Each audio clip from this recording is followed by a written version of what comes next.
Welcome back to our channel study pad. আজ আমরা আলোচনা করব সপ্তম শ্রেণীর অষ্টম অধ্যায়। এই অষ্টম অধ্যায়ের কোষে দেখি 8.3 নিয়ে, অর্থাৎ যে বিভিন্ন রকম যে ত্রিভুজ অঙ্কন পদ্ধতিগুলি আছে সেই অঙ্কন পদ্ধতিগুলির মধ্যে আগে আমরা 8.1 এবং 8.2 এই দুটি নিয়ে বিস্তারিত আলোচনা করেছি। প্লেলিস্টের লিঙ্ক তোমরা ডেসক্রিপশনে পেয়ে যাবে, চাইলে সেখান থেকে দেখতে পারো। আজ আমরা যেটা আলোচনা করব সেটা হচ্ছে কোনো একটা ত্রিভুজের যদি দুটো কোণ এবং একটা বাহু, দুটো কোণ এবং একটা বাহু যদি দেওয়া থাকে তাহলে আমরা সেই ত্রিভুজটাকে কিভাবে অঙ্কন করব। তাহলে প্রথমেই আমাদের জানতে হবে যে দুটি কোণ এবং একটি বাহু দেওয়া থাকলে সেই ত্রিভুজটিকে কিভাবে অঙ্কন করতে হয়। প্রথমত আমরা কি করব, যে কোনো একটা বাহু নেবো। বাহু নেওয়ার পর এখানে দেখো একটা দেখানো হয়েছে, ঠিক আছে। এখানে যেমন বলেছে যে একটি কোণ হচ্ছে 30 ডিগ্রি, একটি আরেকটি কোণ হচ্ছে 100 ডিগ্রি এবং একটি বাহু হচ্ছে 7 সেমি। তাহলে এই ক্ষেত্রে আমার যেটা বাহু 7 সেমি একটা বাহু নিয়ে নিয়েছি, এখানে দেখো 100 ডিগ্রি একটা কোণ নিয়ে নিয়েছি। আর 100 ডিগ্রি কোণের পর এখানে আমরা 60 ডিগ্রি করে, 60-এর হাফ, অর্থাৎ এখান থেকে আমরা 30 ডিগ্রি একটা কোণ নিয়েছি। আমরা এটাও করতে পারি যে 30 ডিগ্রি একটা চাঁদার সাহায্যে কোণ নিয়ে নিলাম। তারপর আমরা কি করব, প্রথমেই যে কোনো একটা বাহু অঙ্কন করার পর 7 সেমিটা কেটে নেব। তারপর যে যদি নাম বলে দেয়, এখানে দেখো নাম বলে দিয়েছে। এখানে যেমন বলেছে এ বি সি, অর্থাৎ বি কোণটা 30 ডিগ্রি আর সি কোণটা হচ্ছে 100 ডিগ্রি, এবং বিসি বিসি ভূমিটা হচ্ছে 7 সেমি। তাহলে এই ক্ষেত্রে আমরা সেইভাবেই অঙ্কন করা হয়েছে। এটাও যদিও আমাদের বইয়ে অঙ্কন করে দেওয়া আছে তোমাদের 123 পাতায়, ঠিক আছে। আমরা কোষে দেখি যে সমস্যাগুলি আছে সেগুলি নিয়ে আলোচনা করবো, অর্থাৎ 123 পাতার 8.3-এর যে কোষে দেখি সমস্যাগুলি আছে। বারবার বলছি, এই ত্রিভুজ অঙ্কন পদ্ধতিগুলি ভালো করে আমাদের শিখতে হবে, কারণ এই পদ্ধতিগুলি যদি আমরা না শিখি পরবর্তীতে যে সম্পাদ্যগুলি আছে সেগুলি কিন্তু আমরা পারবো না। অর্থাৎ ক্লাস 8 বলো, 9 বলো, 10 বলো, সব ক্ষেত্রেই কিন্তু এই ত্রিভুজ অঙ্কনটা মাস্ট। ত্রিভুজ অঙ্কনটা আমাদের শিখতেই হবে। ত্রিভুজ অঙ্কনটা যখনই আমরা শিখে নেব তখন আমাদের ত্রিভুজ অঙ্কন দিয়ে যে সম্পাদ্য বহুপদগুলো আছে সেগুলি সহজে শিখতে পারবো। তাহলে আগের ক্লাসগুলি যদি না দেখেছো অবশ্যই ওই ক্লাসগুলি দেখো এবং সেগুলি বোঝার চেষ্টা করো। কোথাও অসুবিধা হলে অবশ্যই আমাদেরকে জানাবে। দেখো এখানে যেটা বলছে যে একটা বলছে যে একটি ত্রিভুজের একটি বাহু এবং সেই বাহু সংলগ্ন কোণ দুটি অপর একটি ত্রিভুজের বাহু ও বাহু সংলগ্ন কোণের সাথে সমান, ঠিক আছে। তাহলে অপর ত্রিভুজের সাথে সম্পূর্ণরূপে মিলে যাবে দুটি ত্রিভুজ আঁকি। তাহলে এই ক্ষেত্রে কোনো মাপ বলে দেয়নি আমাদের, একটা ত্রিভুজের সঙ্গে আরেকটি ত্রিভুজ আঁকতে বলেছে। তাহলে আমরা এই ধরনের কিন্তু সমস্যা পরীক্ষাতে পড়ে না, আর এই ধরনের কোনো জায়গাতে আমাদের লাগেও না। তাই আমরা 2-এর যে সমস্যা আছে সেগুলি থেকে সমাধানগুলি করব। দেখো কি বলেছে, এক্স ওয়াই জেড একটি ত্রিভুজ আঁকি যার ওয়াই জেড সমান কত বলেছে 6.5, এবং এখানে বলে দিয়েছে এক্স ওয়াই জেড 60 ডিগ্রি এবং এক্স জেড ওয়াই হচ্ছে 70 ডিগ্রি। একটা জিনিস তোমরা সবসময় ফলো করবে, যে বাহুটার নাম যেটা বলা থাকবে দেখবে সেই দুটোই কোণ, অর্থাৎ এখানে ওয়াই জেড বলা আছে মানে ওয়াই একটা কোণ এবং জেড একটা কোণ। দেখো ওয়াই একটা কোণ আর জেড একটা কোণ, ঠিক আছে। এই দুটো কিন্তু থাকবেই। তাহলে প্রথম আমার যেটা করতে হচ্ছে সেটা হচ্ছে কি, প্রথমে একটা বাহু আমরা অঙ্কন করে নিই, কত 6.5। তাহলে স্কেল নিয়ে প্রথমেই আমাদের 6.5 একটা, এটা হচ্ছে কোষে দেখি 8.3-র 2-এর সমস্যা, ঠিক আছে। তাহলে প্রথমেই হচ্ছে 6.5, তাহলে 6.5 এখানে হচ্ছে 6.5। আমি একটা বাহু নিয়ে নিলাম, এর নাম বলে দিয়েছে। নাম কি বলেছে, ওয়াই জেড। তাহলে ওয়াই জেড এটা হচ্ছে 6.5 সেমি, ঠিক আছে। এরপর দুটো কোণ বলে দিয়েছে, কোণ দুটো কত কত, একটা কোণ হচ্ছে 60 ডিগ্রি এবং একটা কোণ হচ্ছে 70 ডিগ্রি। তাহলে কোণ দুটি আমরা এঁকে নিই, 60 ডিগ্রি 70 ডিগ্রি। আমরা কি করতে পারি, একটা কোণ আমরা নাও আঁকতে পারি, ঠিক আছে। একটা কোণ আমরা যখন বইয়ের এগুলো অঙ্কন করব, মানে যখন কোণটা অঙ্কন করব সেখান থেকেও অঙ্কন করে দিতে পারি চাঁদার সাহায্যে। এবার দেখো আমি কোণ দুটি অঙ্কন করব। একটি 60 ডিগ্রি, একই বৃত্তচাপ নিয়ে যদি আমরা কাটি তাহলে খুব সহজেই আমরা 60 ডিগ্রিটা করে দিতে পারবো।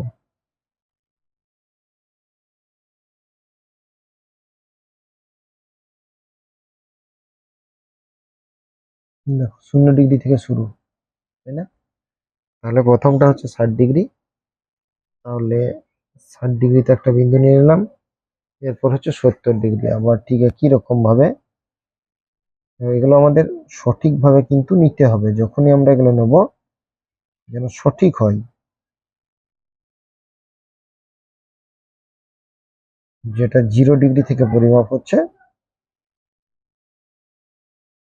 সেইখানে দেখো, ঠিক আছে, এটা কত হচ্ছে 70 ডিগ্রি। 60 এবং 70 দুটো বিন্দু নিয়ে নিয়েছি।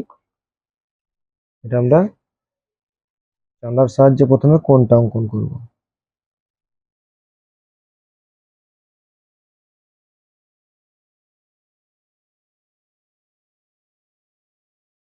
একটা কোণ হয়ে গেল।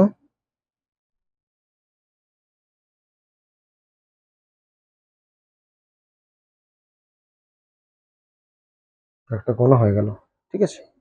তাহলে কোন দুটো নাম বলে দিয়েছে, যে নামটা বলেছে সেটাই আমরা লিখবো। 60 ডিগ্রিটা কত, 60 ডিগ্রি হচ্ছে XYZ, XYZ, এটা হচ্ছে 60 ডিগ্রি। আর একটা কোণ হচ্ছে XZY, XZY, এটা হচ্ছে 70 ডিগ্রি, ঠিক আছে। এরপর আমরা যে কোনো একটা বাহু নেব, ঠিক আছে। প্রথম কাজ হচ্ছে যে কোনো একটা বাহু নেওয়া। আমি যে কোনো একটা বাহু নিয়ে নিই। প্রথমেই যে কোনো একটা বাহু নিয়ে নিলাম। এই বাহুটা আমরা কি করব, এখানে 6 পয়েন্ট যে বাহুটা আছে 6.5, সেটা পরিমাপ করলাম। সেইটার সমান সমান এই যে কোনো যে বাহুটা নিয়েছি যে কোনো মাপ দিয়ে এটাকে প্রথমেই আমরা কেটে নিলাম। এটা কত 6.5 হলো। এরপর আমরা এটার নাম দেব, এটার যা নাম বলেছে YZ, তাহলে আমরা নাম দিলাম YZ। তাহলে Y কোণটা আমরা এবার অঙ্কন করব, ঠিক আছে। তাহলে Y কোণটা অঙ্কন করার জন্য আমার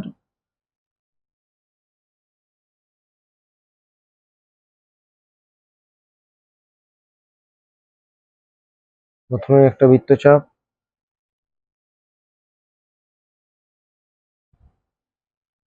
ঠিক আছে। এরপর এর সমান নিয়ে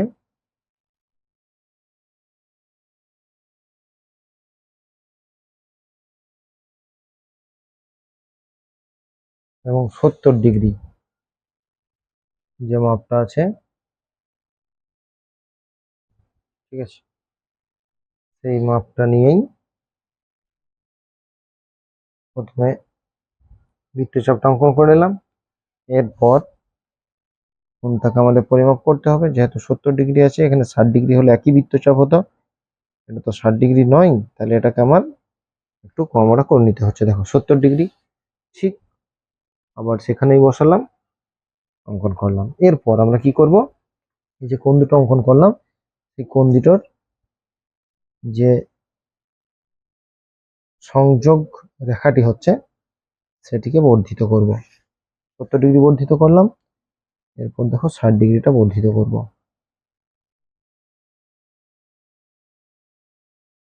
60টাকে বর্ধিত করলাম।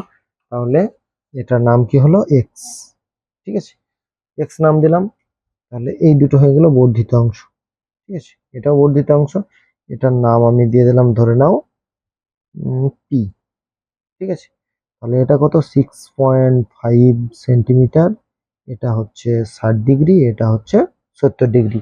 তাহলে এখানে XYZ একটা ত্রিভুজ অঙ্কন করলাম, যে ত্রিভুজের YZ হচ্ছে 6.5 সেমি এবং কোণ দুটি হচ্ছে 60 ডিগ্রি ও 70 ডিগ্রি। যদিও আমার এখানে কোনো সম্পাদ্যতেই বা ত্রিভুজ অঙ্কন করার জন্য আমার কোনো অঙ্কন প্রণালীর কোথাও প্রয়োজন হয় না, অতএব অঙ্কন প্রণালী আমাদের লিখতে না হলেও কিন্তু আমরা লিখবো যে অতএব অতএব XYZ ত্রিভুজ অঙ্কন করলাম, ঠিক আছে, XYZ ত্রিভুজ অঙ্কন করলাম। এরপর 3 নম্বরটা, 3 নম্বরটা কি বলেছে দেখো। 3 নম্বর যদি আমরা দেখি, সেটা বলেছে এবিসি ত্রিভুজ। এবিসি ত্রিভুজ আঁকি যার বিসি 5.5, বি কোণটা আর সি কোণটা, প্রত্যেকটা ক্ষেত্রে একটা জিনিস কিন্তু ফলো করবে, ঠিক আছে। বি কোণটা আর সি কোণটা মানে, বি কোণটা আর সি কোণটা বলতে কি, এখানে বি কোণটা মানে বিসি আছে, দেখো বি আর সি, ঠিক আছে। এটা বললাম যে আমি কি করলাম, আগে থেকে কোণ অঙ্কন করে নিলাম 60 আর 70। এই ক্ষেত্রে দেখো 30 আছে আর কত আছে 60 আছে, দুটোই কিন্তু আমার কাটা কম্পাসের সাহায্যে অঙ্কন করা যায়, তাই না। তাহলে প্রথমে আমরা যেটা করব 5.5 সেমি একটা বাহু নেব, এভাবেও আমরা অঙ্কন করতে পারি। প্রথমেই 5.5 সেমি, 0 থেকে 5.5, তাহলে 5.5 সেমি বাহু। এটার নাম কি? এটার নাম হচ্ছে বিসি। ঠিক আছে, এটার নাম হচ্ছে বিসি। এরপর আমি প্রথম কাজ হবে যে কোনো একটা বাহু নেওয়া। ঠিক আছে, এটা আরো সহজ মনে হবে। যে কোনো একটা বাহু নিলাম, তাহলে বিসি, এই যে পরিমাপ বিসির সমান করে আমরা বিসি অংশ কাটবো, বিসি অংশ কেটে নিলাম। এটার নাম দেবো আমরা বিসি। ধরুন আমরা নিয়েছিলাম এক্স পর্যন্ত। এরপর আমাকে বি কোণটা কত বলে দিয়েছে, এখানে দেখো দুটো কোণ আমাকে বলে দিয়েছে, তাই না? একটা হচ্ছে বিসি বাহুটা কত বলে দিয়েছিল, 5.5 সেন্টিমিটার বা সেমি। আর কোণ দুটি কত, কোণ এ বিসি সমান হচ্ছে 60 ডিগ্রি, কোণ এসিবি সমান হচ্ছে 30 ডিগ্রি। ঠিক আছে, দুটো জিনিস। তাহলে বি কোণটা প্রথমে 60 ডিগ্রি, তাহলে 60 ডিগ্রি অঙ্কন করার জন্য আমাকে যে কোনো বৃত্তচাপ নিয়ে, দেখো 60 ডিগ্রি কোণ অঙ্কন করার জন্য আমার বিশেষ কিছু না, কি হচ্ছে, যে কোনো একটা বৃত্তচাপ নিলাম ওই একই পরিমাপে। ঠিক আছে, ওই একই পরিমাপে আবার একটা বৃত্তচাপ নিয়ে নিলাম, এবং যে বৃত্তচাপ দুটি নিলাম সেটি আমি কি করব, সংযোগ করব।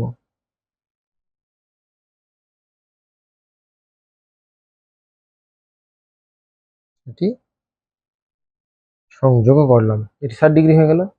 এরপর আমাকে 30 ডিগ্রি নিতে হবে। সি কোণটা কত, সি কোণটা দেখো 30 ডিগ্রি।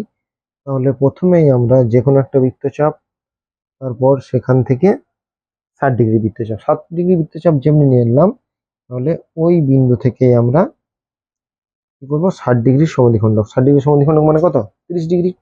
তাহলে আমরা 60 ডিগ্রিটা সংযোগ না করে 30 ডিগ্রিটাকে সংযোগ করব। দেখো 30 ডিগ্রিটা আমরা সংযোগ করে দিলাম। তাহলে তাহলে এখানে আমাদের দেখো কি করলাম, 30 ডিগ্রি অঙ্কন করে নিলাম, তাহলে এটা হচ্ছে এ। ঠিক আছে, এগুলো হচ্ছে বর্ধিত অংশ, এগুলো পেন্সিলেই করে দেবো। ঠিক আছে, তাহলে এটা হচ্ছে 60 ডিগ্রি, এটা হচ্ছে 30 ডিগ্রি। ঠিক আছে, তাহলে এবিসি ত্রিভুজ অঙ্কন হয়ে গেল। তাহলে আমরা অতএব এবিসি ত্রিভুজ, এবিসি ত্রিভুজ অঙ্কন করলাম। তাহলে তিনেরটা হয়ে গেল। এরপর আমরা চারেরটা দেখবো। দেখো চারেরটা কি বলেছে, চারেরটায় বলা হয়েছে পি কিউ আর একটি ত্রিভুজ আঁকার চেষ্টা করি, আঁকার চেষ্টা করি। ঠিক আছে, এখানে বলেছে কিউ আর কত বলেছে, 7.2, পি কিউ আর হচ্ছে কত, 1, সরি পি কিউ আর হচ্ছে 80 ডিগ্রি, আর পি আর কিউ এটা কত হচ্ছে 115 ডিগ্রি। তাহলে যেগুলো বলেছে সেগুলো আমি একবার লিখি তো। দেখো কয়েকটা, চারেরটা যেগুলো বলেছে সেগুলো আমি প্রথমে লিখবো। কি কি বলেছে, প্রথমেই যেটা বলেছে সেটা হচ্ছে পি কিউ আর ত্রিভুজের কিউ আর, কিউ আর কত, কিউ আর হচ্ছে 7.2 সেমি। ঠিক আছে, এরপর হচ্ছে পি কিউ আর সমান হচ্ছে 80 ডিগ্রি। ঠিক আছে, পি কিউ আর 80 ডিগ্রি। আরেকটা হচ্ছে পি আর কিউ সমান হচ্ছে 115 ডিগ্রি। ঠিক আছে, তাহলে কিউ আর আর দেখো, কিউ আর আর দুটি কোণ, বারবার বলছি কিন্তু যে বাহুটা বলে দেবে দেখবে ওই বাহুর দুটো প্রান্তে যে নামটা থাকবে সেই কোণ দুটোই দেওয়া থাকবে। ঠিক আছে, তাহলে যদি আমি একটি যে কোনো রেখাটা নিয়ে আমি পেন্সিলের সাহায্যে দেখাচ্ছি। ঠিক আছে, তাহলে ত্রিভুজটা এরকম টাইপের হবে। এটা যদি নাম হয় কিউ আর, তাহলে এটা হবে পি।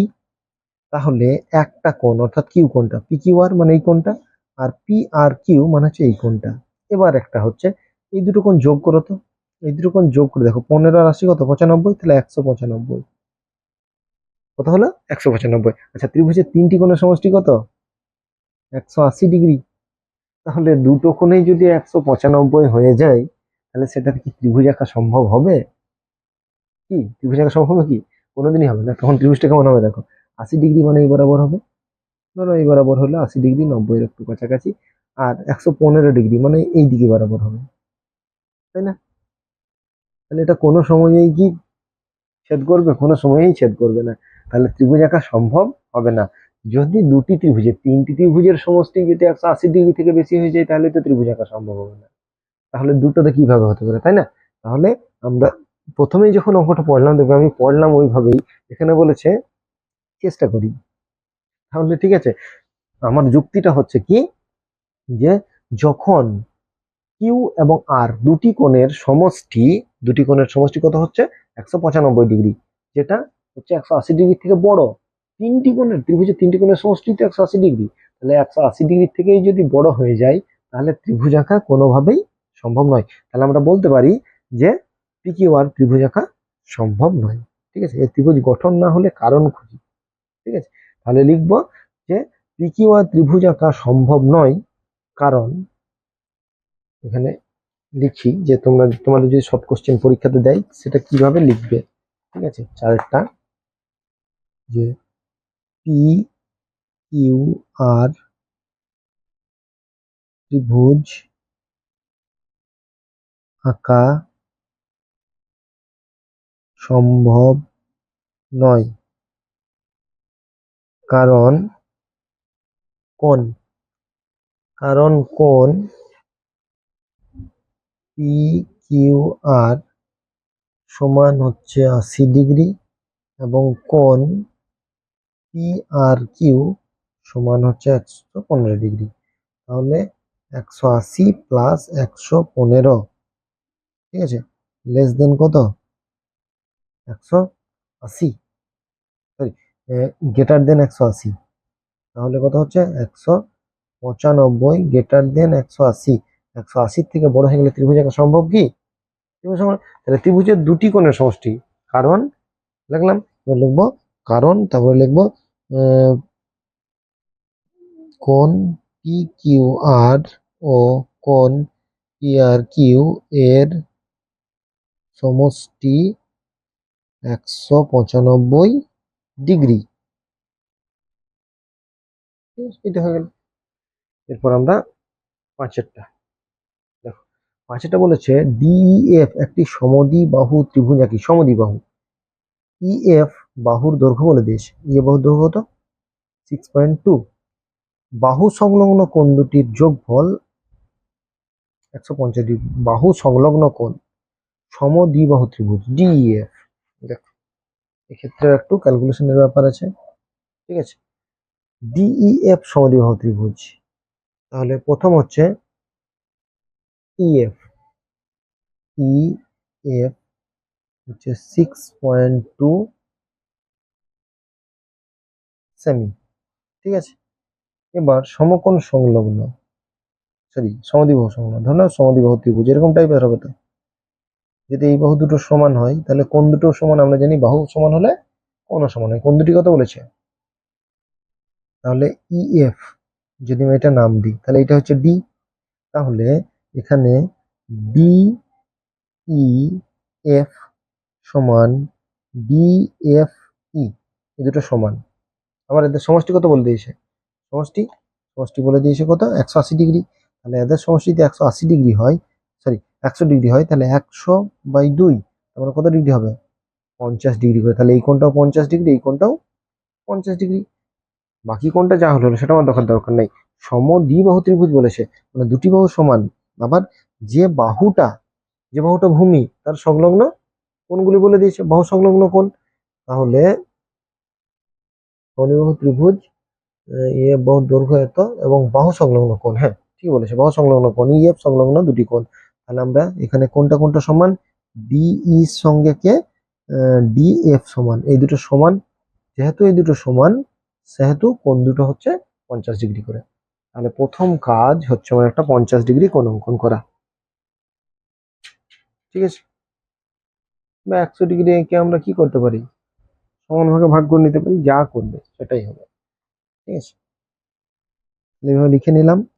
এরপর আমরা যে কোনো একটা বাহু অঙ্কন করে এটাকে আমরা চাঁদার সাহায্যে যখনই বসাবো, এই বিন্দুটা কিন্তু খেয়াল রাখতে হবে, এবং রেখাটা কত ডিগ্রি? 50 ডিগ্রি। 50 ডিগ্রি। ঠিক আছে, তাহলে 50 ডিগ্রি একটা কোণ আমরা অঙ্কন করে নিলাম। এই কোণটা হচ্ছে 50 ডিগ্রি, যেটা দুটো কোণই হবে কিন্তু, ঠিক আছে। এরপর যে কোনো একটা বাহু, দেখো, যে কোনো একটা বাহু নিলাম, যে কোনো একটা বাহু নিয়ে নিয়েছি। এরপর সরি, আর একটা আছে 6.2 সেমি, একটা 6.2 6.2 সেমি একটা বাহু আছে, ঠিক আছে। তাহলে এটার নাম কি হচ্ছে ইএফ, ইএফ 6.2 সেমি, ঠিক আছে। তাহলে প্রথম কাজ হচ্ছে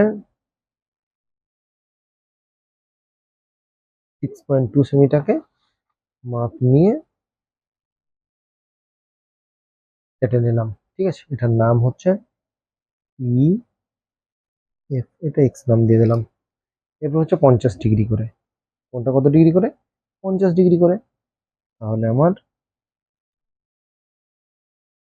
কি বৃত্তচাপ, দুদিকেই কোণ দুটো তো একই, তাই বৃত্তচাপ দুটো আমরা একবারেই নিয়ে নেব, ঠিক আছে। এরপর আমাকে কোণটাকে পরিমাপ করতে হবে। দেখি কোণটাকে পরিমাপ করে নিই। দেখো কোণটাকে পরিমাপ করলাম। তাহলে দুটো অংশ কাটলাম, ঠিক আছে। কাটার পর আমি এবার যেখানে সংযোগ করব, যেখানে ছেদ করেছে সেই বিন্দুটাকে সংযোগ করব, ঠিক আছে। তাহলে এই নিয়েছি, দেখো এই একটা নিলাম, আর একটা হচ্ছে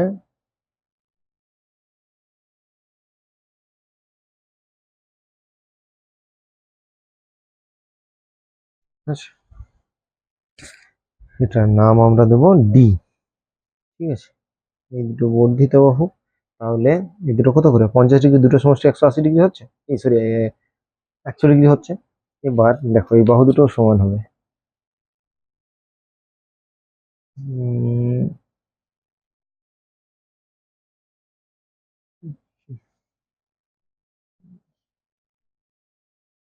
দেখো কত হচ্ছে, 4.6 এর কাছাকাছি, 4.5, 4.6 এরকম হচ্ছে, এখানেও দেখো তাই, ঠিক আছে।